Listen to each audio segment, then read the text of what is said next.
नमस्कार, मैं आपकी दोस्त वंदना। आपका वाणी चैनल पर स्वागत है। यह मेरा एक प्रयास है आप सबको साहित्य से जोड़ने की और इस कथानक के परिदृश्य में आप सबको पहुंचाने की। इसके लिए आप हमसे जुड़िए और हमारे चैनल को लाइक शेयर सब्सक्राइब करें। फिर आज हम शुरू करते हैं प्रेमचंद जी का उपन्यास गोदान पर उल्टे मुकदमे दायर हो जाएं और दंडकारी पुलिस बैठा दी जाए तो आश्चर्य नहीं। कितने मज़े से हंसी मजाक हो रहा था। अब तक ड्रामा का आनंद उठाते होते, इस शैतान ने आकर एक नई विपत्ति खड़ी कर दी। और ऐसा जान पड़ता है बिना दो ये खून के मानेगा भी नहीं। खन्ना ने मालती को फटकारा, देवी जी आप तो हमें ऐसा लताड़ रही हैं मानो अपनी प्राण रक्षा करना कोई पाप है। प्राण का मोह प्राणी मात्र में होता है और हम लोगों में भी हो तो कोई लज्जा की बात नहीं। आप हमारी जान इतनी सस्ती समझती हैं, यह देखकर मुझे खेद होता है। 1000 का ही तो मामला है। आपके पास मुफ्त के 1000 हैं, उसे देकर क्यों नहीं विदा कर देती हैं? आप खुद अपनी बेइज्जती करा रही हैं, इसमें हमारा क्या दोष? राय साहब ने गर्म होकर कहा, अगर इसने देवी जी को हाथ लगाया तो चाहे मेरी लाश यहीं तड़पने लगे, मैं उसे भिड़ जाऊंगा। आखिर वह भी आदमी ही तो है। मिर्ज़ा साहब ने संदेह से सिर हिलाकर कहा, राय साहब आप अभी इन सबों के मिजाज से वाकिफ़ नहीं हैं। यह फैर करना शुरू करेगा तो फिर किसी को जिंदा न छोड़ेगा। इनका निशाना बेखता होता है। मिस्टर तनखा बेचारे आने वाले चुनाव की समस्या सुलझाने आए थे। 10-5 हज़ार का वारा न्यारा करके घर जाने का स्वप्न देख रहे थे। यहाँ जीवन ही संकट में पड़ गया। बोले, सबसे सरल उपाय वही है जो अभी खन्ना जी ने बतलाया। 1000 की बात है और रुपए मौजूद हैं, तो आप लोग क्यों इतना सोच विचार कर रहे हैं? मिस मालती ने तनखा को तिरस्कार भरी आंखों से देखा। आप लोग इतने कायर हैं, यह मैं न समझती थी।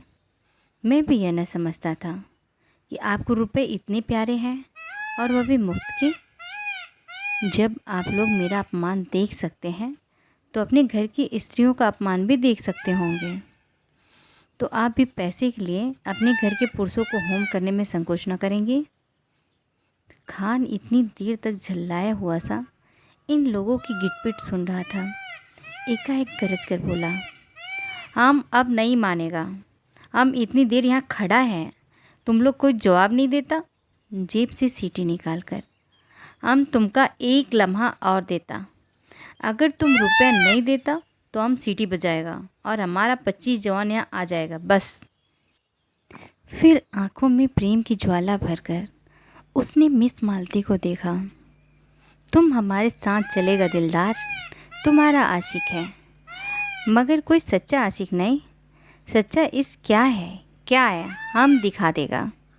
तुम्हारा इशारा पाते ही हम अपने सीने में खंजर चुभा सकता है। मिर्ज़ा ने घिघिया कर कहा, देवी जी खुद के लिए इस मोजी को रुपए दे दीजिए। खन्ना ने हाथ जोड़कर याचना की, हमारे ऊपर दया करो मिस मालती। राय साहब तनकर बोले, हरगिज़ नहीं, आज जो कुछ होना है हो जाने दीजिए। या तो हम खुद मर जाएंगे या इन जालिमों को हमेशा के लिए सबक दे देंगे। तनखा ने राय साहब को डांट बताई, शेर की मान में घुसना कोई बहादुरी नहीं है, मैं इसे मूर्खता समझता हूँ। मगर मिस मालती के मनोभाव कुछ और ही थे। खान के लालसा प्रदीप्त नेत्रों ने उन्हें आश्वस्त कर दिया था और इन सब कांड में उन्हें मनचलेपन का आनंद आ रहा था। उनका हृदय कुछ देर इन नरपंगुओं के बीच में रहकर उसके बर्बर प्रेम का आनंद उठाने के लिए ललचा रहा था। शिष्ट प्रेम की दुर्बलता और निर्जीवता का उन्हें अनुभव हो चुका था। आज अक्खड़ अनघड़ पठानों के उन्मत्त प्रेम के लिए उनका मन दौड़ रहा था, जैसे संगीत का आनंद उठाने के लिए कोई मस्त हाथियों की लड़ाई देखने के लिए दौड़े। उन्होंने खां साहब के सामने जाकर निसंग भाव से कहा, तुम्हें रुपया नहीं मिलेंगे। खान ने हाथ बढ़ाकर कहा, तो हम तुमको लूट ले जाएगा। तुम इतने आदमियों के बीच से हमें नहीं ले जा सकता। हम इतने आदमियों के बीच से ले जा सकता है। तुमको जान से हाथ धोना पड़ेगा। हम अपनी मासूक के लिए अपने जिस्म का एक एक बोटी नुचवा सकता है। उसने मालती का हाथ पकड़कर खींचा। उसी वक्त होरी ने कमरे में कदम रखा। वह राजा जनक का माली बना हुआ था और उसके अभिनय ने देहातियों को हंसाते हंसाते लुटा दिया था। उसने सोचा, मालिक अभी तक क्यों नहीं आए? वह भी तो आकर देखें कि देहाती इस काम में कितने कुशल होते हैं। उनके यार दोस्त भी देखें कैसे मालिक को बुलाएं। वह अवसर खोज रहा था और ज्यों ही मोहलत मिली दौड़ा हुआ यहाँ आया, मगर यहाँ का दृश्य देखकर भौचक्का सा खड़ा रह गया। सब लोग चुप्पी साधे थर थर काँपते कातर नेत्रों से खान को देख रहे थे और खान मालती को अपनी तरफ खींच रहा था। उसकी सहज बुद्धि ने परिस्थिति का अनुमान कर लिया। उसी वक्त राय साहब ने पुकारा, होरी दौड़ कर जा और सिपाहियों को बुला ला, जल्दी दौड़। होरी पीछे मुड़ा था कि खान ने उसके सामने बंदूक तान कर डांटा, कहाँ जाता है सुअर, हम गोली मार देगा। होरी गवार था। लाल पगड़ी देकर उसके प्राण निकल जाते थे, लेकिन मस्त सांड पर लाठी लेकर पिल पड़ता था। वह कायर न था, मारना और मरना दोनों ही जानता था, मगर पुलिस के हथकंडों के सामने उसकी एक न चलती थी। बंदे बदे कौन फिरे, रिश्वत के रुपए कहाँ से लाएं, बाल बच्चों को किस पर छोड़ें। मगर जब मालिक ललकारते हैं तो फिर किसका डर? तब तो अब मौत के मुंह में भी कूद सकता है। उसने झपट कर खान की कमर पकड़ी और ऐसा अड़ंगा मारा कि खान चारों खाने चित्त जमीन पर आ रहे और लगे पस्तों में गालियाँ देने। होरी उनकी छाती पर चढ़ बैठा और जोर से दाढ़ी पकड़कर खींची। दाढ़ी उसके हाथ में आ गई। खान ने तुरंत अपनी कुल्हाड़ उतार फेंकी और जोर मारकर खड़ा हो गया। अरे, यह तो मिस्टर मेहता हैं। वही। लोगों ने चारों तरफ से मेहता को घेर लिया। कोई उनके गले लगता, कोई उनकी पीठ पर थपकियाँ देता था और मिस्टर मेहता के चेहरे पर हंसी न थी न गर्व। चुपचाप खड़े थे, मानो कुछ हुआ ही नहीं। मालती ने नकली रोज से कहा, आपने यह बहरूपन कहाँ सीखा? मेरा दिल अभी तक धड़ धड़ कर रहा है। मेहता ने मुस्कुराते हुए कहा, जरा इन भले आदमियों की जवाबमर्दी की परीक्षा ले रहा था। जो गुस्ताखी हुई हो उसे क्षमा कीजिएगा। यह अभिनय जब समाप्त हुआ तो उधर रंगशाला में धनुष यज्ञ समाप्त हो चुका था और सामाजिक प्रहसन की तैयारी हो रही थी, मगर इन सज्जनों को उससे विशेष दिलचस्पी न थी। केवल मिस्टर मेहता देखने गए और आयत से अंत तक जमे रहे। उन्हें बड़ा मज़ा आ रहा था। बीच में तालियां बजाते थे और फिर कहो का आग्रह करके अभिनेताओं को प्रोत्साहन भी देते जाते थे। राय साहब ने इस प्रहसन में एक मुकदमेबाज देहाती जमींदार का खाका उड़ाया था।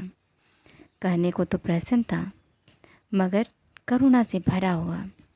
नायक का बात बात में कानून की धाराओं का उल्लेख करना, पत्नी पर केवल इसलिए मुकदमा दायर कर देना उसने भोजन तैयार करने में जरा सी देर कर दी, फिर वकीलों के नखरे और देहाती गवाहों की चालाकियाँ और झांसे, पहली गवाही के लिए चटपट तैयार हो जाना, मगर इजलास पर तलबी के समय ख्वाब मनावन करना और नाना प्रकार की फरमाइशें करके उल्लू बनाना। ये सभी दृश्य देखकर लोग हंसी के मारे लूटे जाते थे। सबसे सुंदर वह दृश्य था जिसमें वकील गवाहों को उनके बयान रटा रहा था।